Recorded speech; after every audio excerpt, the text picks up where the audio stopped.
Live streaming is on. Bonjour et bienvenue dans la suite du premier panel du Tunisia Digital Summit intitulé « Les facteurs d'accélération de la transformation digitale » ou encore « Comment accélérer sa transformation digitale ». J'ai le plaisir d'avoir avec nous aujourd'hui mon ami Haytham Boussafara, directeur des projets de transformation digitale chez BH Assurance. Bonjour Haytham. Bonjour tout le monde. Alors, hier, nous avons parlé de certains facteurs de la transformation digitale, principalement, donc les facteurs d'accélération, je veux dire. Principalement, on a parlé de tout ce qui est avoir une vision de transformation digitale, impliquer les collaborateurs de transformation digitale, mais aussi avoir du leadership, avoir de la gouvernance dans la transformation digitale. Nous avons parlé également du changement culturel. Nous avons parlé de l'acculturation digitale, de changer ses habitudes de collaboration, de travailler en équipe, d'insuffler l'agilité dans l'esprit des équipes. Aujourd'hui, j'aimerais discuter avec toi, Haytham, comment l'agilité peut accélérer la transformation digitale.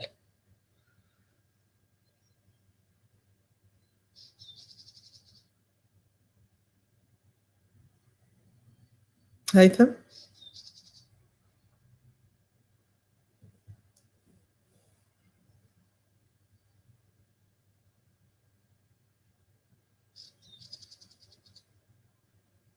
Haytham? Allô?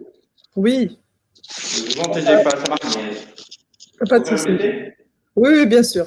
Donc, tout à l'heure, hier, nous avons dans le panel, puisqu'on a été interrompu pour des raisons techniques, donc on a commencé par certains sujets et à débattre certains sujets donc intéressants autour des facteurs d'accélération de la transformation digitale.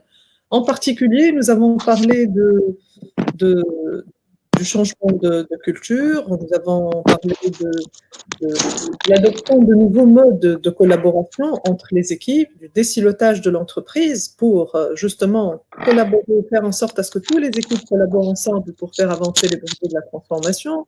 Nous avons parlé de l'importance de la gouvernance de la transformation digitale, d'avoir une vision, d'avoir des instances de gouvernance qui font avancer ces projets. Nous avons également parlé de certains sujets exogènes, je dirais des facteurs liés à l'environnement externe, tels que l'infrastructure, la connectivité, l'évolution du cadre législatif, l'évolution, ou bien je dirais la transformation des services publics pour servir aussi l'accélération de la transformation digitale, le développement d'écosystèmes d'innovation autour donc de projets informatifs étatique, je dirais, qui serait fédérateur donc d'innovation et de création de start-up.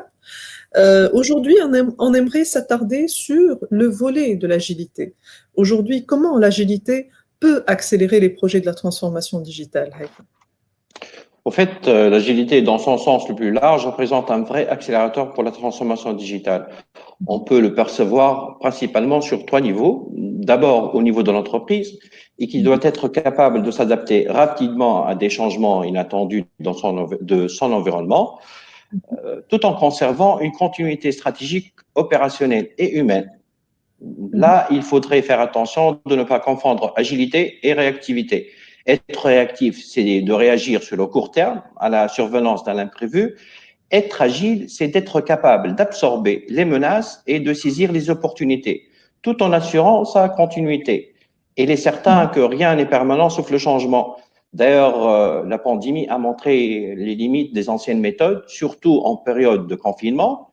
Il y en a ceux qui ont été carrément à l'arrêt, vu que toute leur activité était orientée physique. Il y en a qui ont pu réagir d'ailleurs. Nous avons constaté quelques initiatives du digital.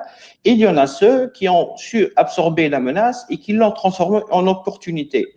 Juste pour l'exemple, et en réponse au contexte de confinement, nous avons réussi à avancer le lancement de notre solution omnicanal Winity au 31 mars 2020 en plein confinement. Deuxième niveau, le management. On parle de management agile. Le management agile est une approche organisationnelle qui combine des valeurs sociologiques et technologiques à une approche industrielle.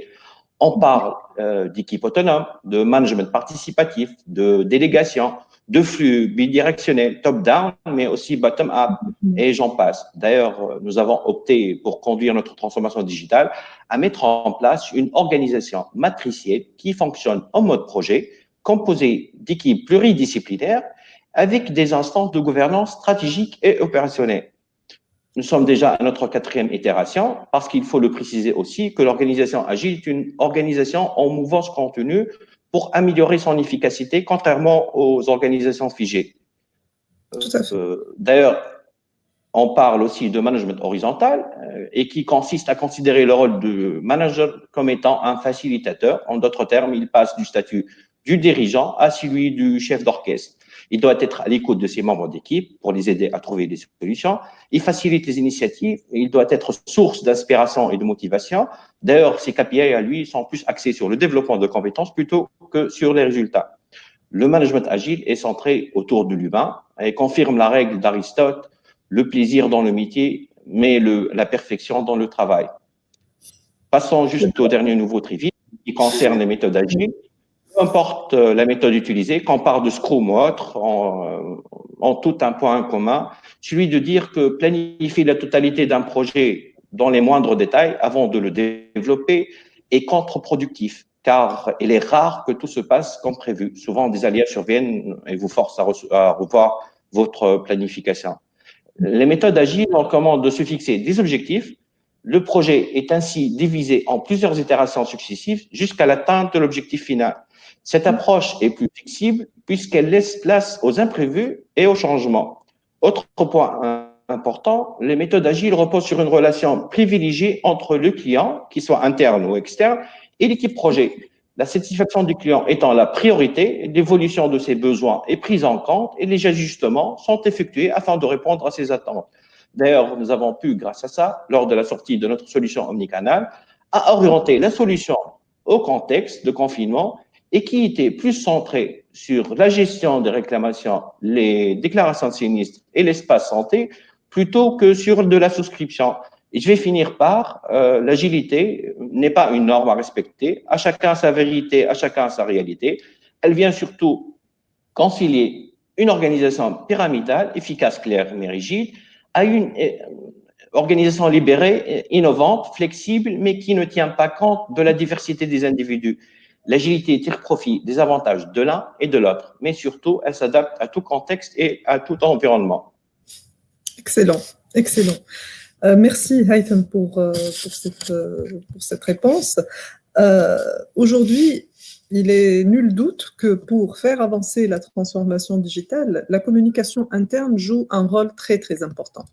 Elle joue ce rôle justement dans l'objectif d'améliorer, ou je dirais de développer la sensibilisation des équipes par rapport aux enjeux stratégiques de la transformation digitale. Quelle a été l'expérience de BH Assurance dans ce sens ? Il est clair que la communication interne est très importante dans la sensibilisation des collaborateurs, mais aussi un vrai accélérateur de la transformation. En fait, la transformation digitale tourne autour de l'humain en général, qui en premier lieu, ça va de soi, mais aussi autour des employés, qui sont la force vive de l'entreprise. Et si on ne les mobilise pas, si on ne prend pas le temps de les impliquer, de tout leur expliquer, ils ne suivront jamais la transformation. Il est vrai aussi que la transformation digitale génère de la peur chez certains, la peur de perdre son emploi, la peur de perdre son autorité, la peur de perdre sa zone de confort en général et d'aller vers un monde inconnu. Peu importe la raison de la peur, il faut prouver aux employés que le changement ne peut être que bénéfique. Faudrait les embarquer et les motiver. À BH Assurance, comme je vous l'ai dit tout à l'heure, nous avons opté pour un management participatif où la voix des collaborateurs est prise en compte. D'ailleurs, nous avons fait de la com sur 3 niveaux. Le premier, événementiel. D'ailleurs, même avant le lancement officiel du projet, nous avons commencé à animer une plénière autour de la transformation digitale qui était ça, là, oui, que nous tenons maintenant d'une façon périodique avant la pandémie, bien sûr, pour partager l'avancement des projets. Nous avons même organisé le premier team building de l'histoire de BH Assurance autour de la transformation digitale en utilisant des casques VR et en faisant gagner des Google Home, mais aussi à travers un tableau géant qui a été créé par tout le monde dans le thème de la transformation digitale. Vous trouvez une copie là juste sur ma tête, je ne sais pas si vous le voyez ou pas. Il est accroché à la salle de réunion aussi, je me rappelle. Oui, oui, le vrai tableau. Le vrai, oui. Deuxième niveau, la proximité, parce qu'il faut le faire aussi. Nous avons créé des ambassadeurs qui ont pour rôle d'expliquer, d'accompagner et de répondre aux questions des employés. Dernier niveau, j'appellerai ça la communication 2.0, qui s'est concrétisée par la mise en place des outils collaboratifs, les Teams et autres, mais surtout, je vais zoomer dessus, notre RSE, notre réseau social d'entreprise, et qui nous a permis de fédérer les salariés et renforcer la cohésion et créer un sentiment d'appartenance, gommer la verticalité et tendre vers un management plus participatif et simuler l'intelligence collective via le partage de connaissances. Je vais finir par la communication interne est l'un des principaux leviers d'accélération de la transformation digitale. Le changement ne se décrète pas, il s'accompagne, mais surtout, il se communique. Super, excellent. Bravo pour toutes ces initiatives. Il y a une autre question aussi qui accompagne souvent donc, la discussion autour de l'accélération de la transformation digitale, relative à la centricité client. La centricité client, en fait, c'est un concept très important pour véritablement créer une stratégie de transformation customer-centric. Aujourd'hui, la plupart des entreprises se lancent dans des projets, des initiatives digitales et laissent le client de côté, alors qu'il faudrait que tous les projets, toutes les initiatives qui doivent être conçues dans une logique de transformation soient orientées client. Donc, comment BH Assurance aujourd'hui a véritablement mis en place cette centricité client dans la réflexion autour de la transformation digitale? Exactement. L'orientation client se définit par le souci de placer le client au centre de l'entreprise. Encore plus dans un contexte de transformation digitale, le client prend tout son sens. Toute action doit être impérativement touchée de près ou de loin le client et sa satisfaction. Il ne s'agit pas justement d'un simple mot marketing pour attirer plus de monde. Il s'agit de construire tout son modèle business autour du client. À BH Assurance, cette orientation s'est concrétisée à plusieurs niveaux. Tout d'abord, par la mise en place d'une vision stratégique orientée client au niveau de l'entreprise, bien avant le lancement du programme de la transformation digitale, qui a été traduite par la transformation de la vision contrat en vision client. Un point très important, surtout quand on transpose ça sur le secteur des assurances, qui est super sillonné. Je m'explique. C'est la majorité des assurances, les branches, j'entends par branche, la branche santé, auto, vie, etc., fonctionnent presque d'une façon autonome. Leurs propres résultats, leurs propres clients, leur propre plan de développement et même leur propre culture. Et c'est là que nous avons opéré au décloisonnement de tout ça. Un travail de longue haleine parce qu'il est traité sur plusieurs niveaux, au niveau des référentiels, des process et même au niveau culturel. Nous avons même inventé un mot pour l'occasion, ne le cherchez pas dans le dictionnaire, déspécialisation des ressources. Ouais. Par la suite, nous avons défini une direction expérience client qui a pour rôle de piloter l'écoute client et veiller à ce que les besoins et les attentes des clients soient pris en compte dans le process de l'entreprise. Il est très important d'entendre le client. Il ne s'agit pas seulement d'imaginer ce qu'il pense, mais de le faire participer, par exemple, l'intégrer même dans le process de la conception du produit. D'ailleurs, au début du projet de modélisation des parcours clients, je vais y venir, nous avons fait un exercice très révélateur. Nous avons divisé l'équipe de projet en deux groupes pour jouer deux rôles différents, celui qui porte, que nous portons d'habitude l'assureur, mais aussi celui du client. Et nous nous sommes demandé quel serait notre parcours. Chaque équipe faisant le travail séparément, nous avons confronté les deux visions. La disparité est telle que cela laisse à réfléchir. Je vous invite d'ailleurs à le faire. Comme je vous l'ai dit, nous avons modélisé par la suite tous nos parcours clients. En d'autres termes, nous avons suivi des personas, segment par segment, tout au long de leur parcours, et nous avons mesuré leur degré de satisfaction et dégagé les points d'irritation, mais surtout défini l'ensemble des solutions digitaux pouvant lisser leur parcours. C'est ainsi qu'on a pu dégager un ensemble de projets. Je vais vous en citer les plus importants. Celui de notre nouveau site web, qui est user-friendly et qui permet même de faire des simulations de tarifs instantanément. Je sais que pour ceux qui ne font pas partie du secteur des assurances, cela vous paraît anodin, mais chez nous, le sujet de rendre public le tarif est vraiment tabou. Oui. D'ailleurs, on est presque les seuls à le faire. Les autres vous invitent à remplir des formulaires avec une prise ultérieure de contact. après ça. Voilà. Pourtant, première règle dans la relation client, c'est la transparence. Passons au deuxième projet qui est très simple à mettre en place, mais qui a des effets très remarquables. La mise en place de notre solution de SMSI que nous avons intégrée à notre SI métier, qui nous a permis d'informer nos clients de l'état d'avancement de leur dossier d'une façon simple, rapide et efficace. Troisième et dernier projet que je vais citer aujourd'hui, notre produit phare, notre fierté, vous l'avez deviné, notre solution omnicanal Winenti. Winenti, juste en deux mots, c'est une agence virtuelle qui a permis, et pour la première fois en Tunisie, de faire de la souscription d'un contrat d'assurance automobile, mais aussi pour les habitations, 100% en ligne, avec une livraison gratuite à domicile si besoin pour la contrainte légale. Winenti permet aussi à nos clients de gérer tout leur portefeuille d'assurance, les consultations de contrat, les paiements d'échéance, les réclamations et même les déclarations et les suivis de sinistres. Elle est dotée également d'un espace santé très développé à travers lequel les adhérents peuvent suivre l'avancement des règlements, faire des réclamations bien sûr, ajouter un enfant à charge et j'en passe, la liste est longue. Et même après avoir mis ces solutions-là, nous veillons à prendre en compte les retours clients comme axe d'amélioration.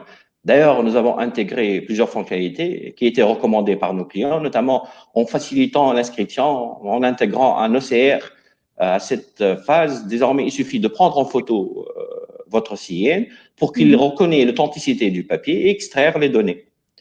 Notre chemin est encore lent. Plusieurs autres projets suivront, notamment pour nos adhérents en santé avec le tiers payant. Ils n'auront plus à payer les médecins et pharmaciens ou autres et attendre le remboursement. Winenti paiera directement à leur place. Je vais finir par le dernier axe. Nous avons aussi produit des contenus diffusés exclusivement dans nos réseaux sociaux, notamment avec le Carpool, l'Ouimechi, avec Joël, où l'on parcourt toute la Tunisie pour la faire découvrir sous un nouvel angle, mais surtout pour promouvoir des initiatives caritatives ou culturelles des régions. Mais aussi les capsules santé qu'on a produites en plein première vague de Covid, où l'on a essayé d'informer les gens de tout ce qui tourne autour de la pandémie. Il y a plein d'autres trucs, mais je crois que j'ai cité l'essentiel. Le sujet est assez lent puisque l'orientation client est basée sur, l'orientation client est la base de toute transformation digitale. Merci à vous. Absolument. Merci beaucoup, Haytham Boussafara. Vraiment de très, très belles initiatives, aussi bien sur le plan digital que un véritable accompagnement en termes de communication institutionnelle, communication interne. Bravo. Merci beaucoup. Je ne sais pas s'il y a des questions parmi donc, nos participants. Aussi bien sur le plan digital qu'un véritable accompagnement en termes de communication institutionnelle. Sinon, je me permets donc de clôturer ce panel. Merci beaucoup, Haytham. Et merci à toi. Merci tout le monde. Sarah. Merci, Haytham. Très intéressant, une belle entrée en matière pour justement annoncer ce qui va suivre. Et d'ailleurs, on aura le plaisir, pour ceux qui sont intéressés sur cette stratégie, donc pour compléter la stratégie omnicanal avec un retour d'expérience sur l'assurance et le retail, et nous aurons bien évidemment Yassine Jrad qui a travaillé pour développer cette solution pour BH Assurance. En tout cas, formidable travail. Pour les gens que ça intéresse, continuez, restez connectés tout au long de la journée. Et puis, merci encore à vous. Sarah, nous allons vous retrouver tout à l'heure, bien évidemment. Et puis, nous aurons le plaisir, là, tout de suite, d'avoir un keynote sur les tendances marketing du digital pour 2020. Et je pense qu'il ne faut pas le manquer avec Mohamed Ali Eloumi, CEO d'Access Content Agency en Tunisie. En tout cas, merci et à très bientôt. Merci, à tout de suite. Voilà, dans quelques instants, nous allons éditer un nouveau